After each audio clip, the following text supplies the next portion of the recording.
एक बहुत ही common problem है जिससे लैपटॉप में हीटिंग का इशू हमें देखने के लिए मिलता है। वो है जो ईयर वेंट है, चाहे वो लैपटॉप के पीछे हो या फिर साइड में, उस पॉइंट पे इस तरह का अगर डस्ट जम जाता है तो ये एयर फ्लो को ठीक से होने नहीं देता लैपटॉप के अंदर तक।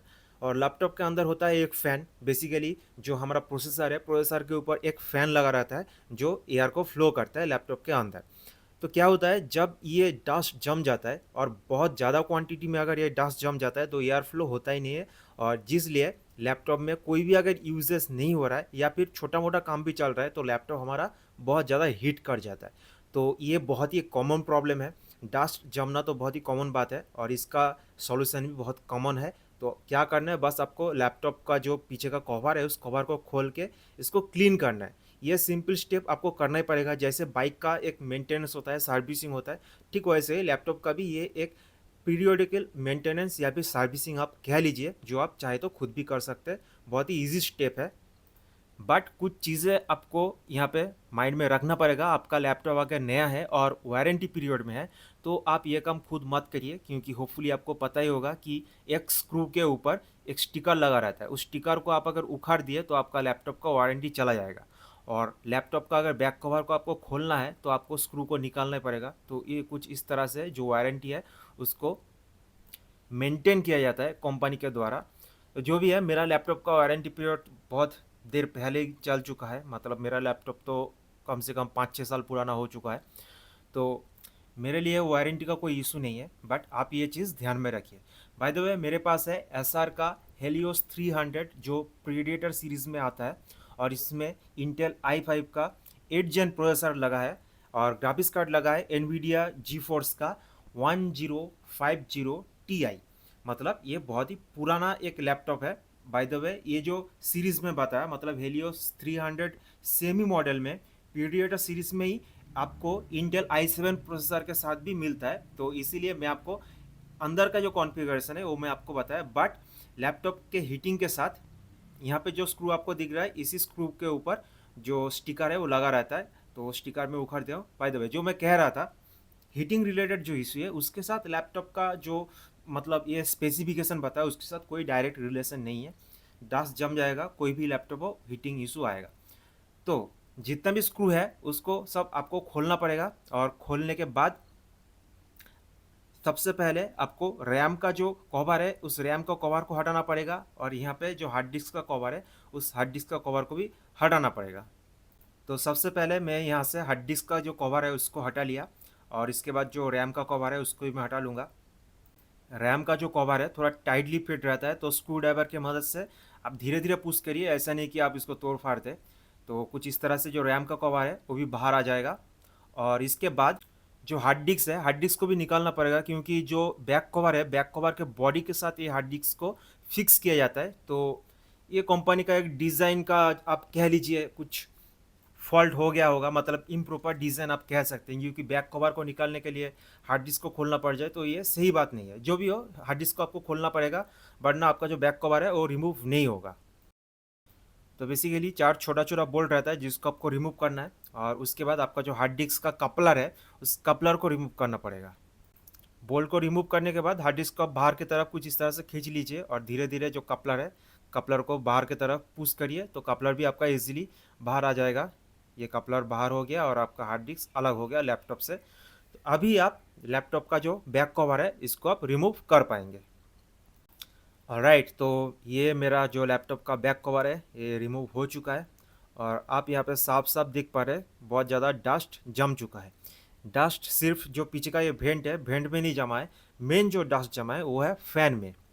आप देख पा रहे हैं फ़ैन का जो ब्लेड है एकदम टोटली ब्लॉक हो चुका है। तो फ़ैन कितना भी घूम ले, एयर का भी थोड़ा भी मूवमेंट अंदर नहीं हो रहा था, और इसीलिए मैं थोड़ा बहुत अगर ब्राउजिंग का भी मैं काम कर रहा था तो मेरा लैपटॉप का जो टेम्परेचर 80 या फिर कभी कभी 90 तक पहुंच जाता था, जो कभी होना नहीं चाहिए। अगर आप सिंपल ब्राउजिंग कर रहे हैं या फिर मूवी देख रहे हैं, यूट्यूब देख रहे हैं, तो उससे लैपटॉप का टेम्परेचर इतना ज़्यादा गेन नहीं होता है। बट मेरे केस में हो रहा था, और उसका रीज़न यही है, प्रॉपर कूलिंग नहीं हो रहा था। तो सिंपल स्टेप यही है कि जो ये कूलर है, एक्चुअली ये जो आप फैन के साथ टोटल अटैचमेंट देख पा रहे हैं, ये टोटल कूलिंग का असेंबली है। इसको आपको टोटल बाहर निकाल के ही क्लीन करना पड़ेगा।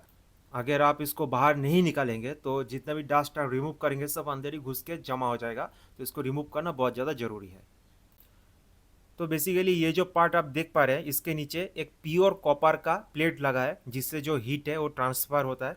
और यहाँ पे ये जो बोल्ट आप देख पा रहे हैं इस बोल्ट को आपको रिमूव करना है। इस पोजीशन में जो प्रोसेसर है हमारा वो प्रोसेसर है, और इस पार्ट पे जो ग्राफिक्स कार्ड का मेन प्रोसेसर है वो वाला प्रोसेसर यहाँ पे है। तो आपको ये सारा का सारा बोल्ट जितना भी है सब कुछ आपको रिमूव करना है, तभी जाके ये जो कूलिंग का असेंबली है ये हमारा बाहर आ जाएगा। तो एक एक करके जितना भी स्क्रू है मैं इसको रिमूव कर लूँगा।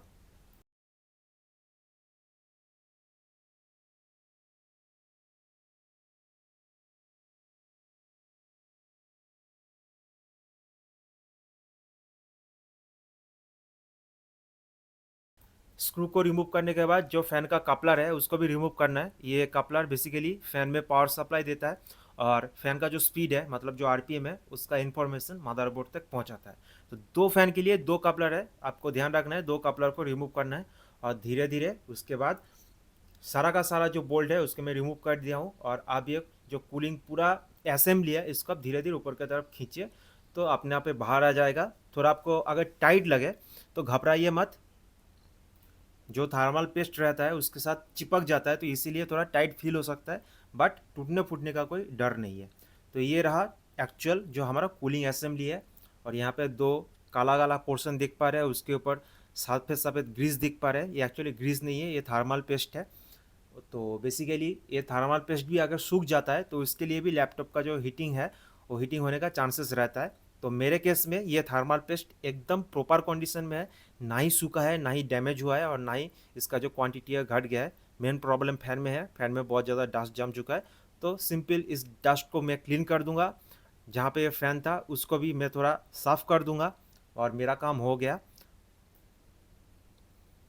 और मैं जब खोल ही लिया हूँ इसको तो मैं सोचा क्यों ना नया थर्मल पेस्ट थोड़ा अप्लाई कर दिया जाए। तो पुराने वाला जो थर्मल पेस्ट है उसको रिमूव करना ज़रूरी है। उसके लिए सिर्फ आपको एक टिश्यू पेपर लेना है और प्रोसेसर के ऊपर का जो पोर्शन है सिर्फ उसको क्लीन करना है। अगर साइड साइड में थोड़ा लगे रहे उसको आप क्लीन करने मत जाइए, क्योंकि साइड में छोटा छोटा वेल्डिंग रहता है, मतलब सोल्डरिंग रहता है। वो अगर थोड़ा भी इधर उधर हो जाता है तो आपका पूरा लैपटॉप बिगड़ने का चांस रहेगा। तो आपको एकदम नीट एंड क्लीन करने का कोई ज़रूरत नहीं है। प्रोसेसर का ऊपर का पार्ट जो एकदम प्लेन होता है, सपाट होता है, सिर्फ उसको ही क्लीन करना है, ताकि जो हमारा कॉपर प्लेट है उसके साथ डायरेक्ट कांटेक्ट में आ सके। डायरेक्ट तो नहीं आएगा, थर्मल पेस्ट के थ्रू आएगा, बट कहने का मतलब वही है। साइड में जो सोल्डरिंग है उसको आप ध्यान में रखे हुए ये जो क्लीनिंग का प्रोसेस है इसको आप कैरी आउट करिए। तो जैसे अब अभी देख पा रहे हैं जो प्रोसेसर है ये टोटल क्लीन है, बट ये जो ग्राफिक्स कार्ड का प्रोसेसर है ये टोटल क्लीनिंग नहीं है। क्योंकि इसको मैं क्लीन नहीं किया हूँ, क्योंकि इसका प्रोसेसर के साइड साइड में बहुत सारा सोल्डरिंग है छोटा छोटा, तो इसीलिए मैं ज़्यादा वहाँ पे क्लीन नहीं किया हूँ।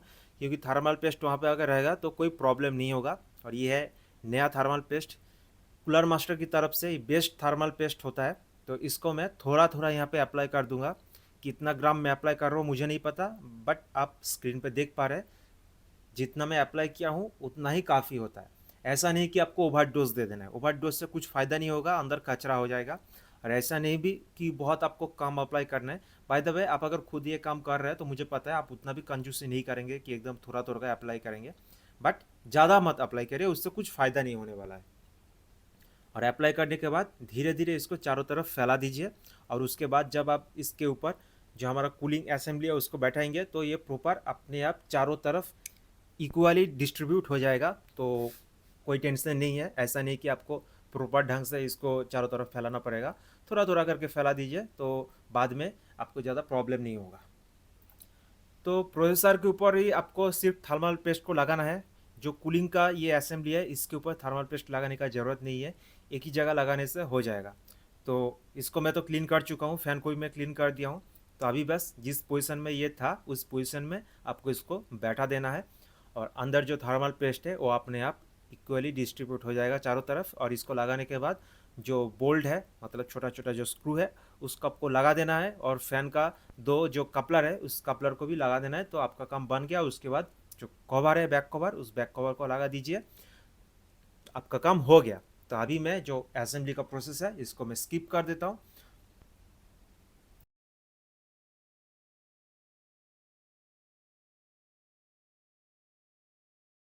तो यही था एक छोटा सा सॉल्यूशन। अगर आपके पास कोई भी लैपटॉप हो और उसमें हीटिंग का इशू आ रहा है, तो ज़्यादा डीप जाने से पहले, ज़्यादा डीप सोचने से पहले आप बस ये चेक कर लीजिए कि उसका जो फ़ैन है, उस फैन में कहीं डस्ट तो नहीं जमा हो गया है। तो ये एक तरह का गेमिंग लैपटॉप है, मतलब एक परफॉर्मेंस लैपटॉप है, इसमें इसीलिए दो दो फैन लगा गया है। बट जो नॉर्मल यूजर्स के लिए छोटा मोटा लैपटॉप होता है, उसमें जो प्रोसेसर है मेनली उसके ऊपर ही फैन होता है, जो ग्राफिक्स ड्राइवर होता है उसके ऊपर फैन नहीं लगा रहता है। तो आपके पास कोई भी लैपटॉप हो, चाहे छोटा हो चाहे बड़ा हो, चाहे परफॉर्मेंस हो चाहे नॉर्मल यूजर्स के लिए हो, सब में ये जो चीज़ मैं बताया ये प्रॉब्लम आ सकता है। और डस्ट तो कहीं भी घुसेगा, उससे कोई प्रॉब्लम नहीं है, डस्ट कहीं भी जा सकता है। तो आपको ये चीज़ के बारे में थोड़ा ध्यान रखना पड़ेगा। इसको आप क्लीन कर देंगे तो आपका लैपटॉप का जो हीटिंग इशू है वो बहुत हद तक सॉल्व हो जाएगा।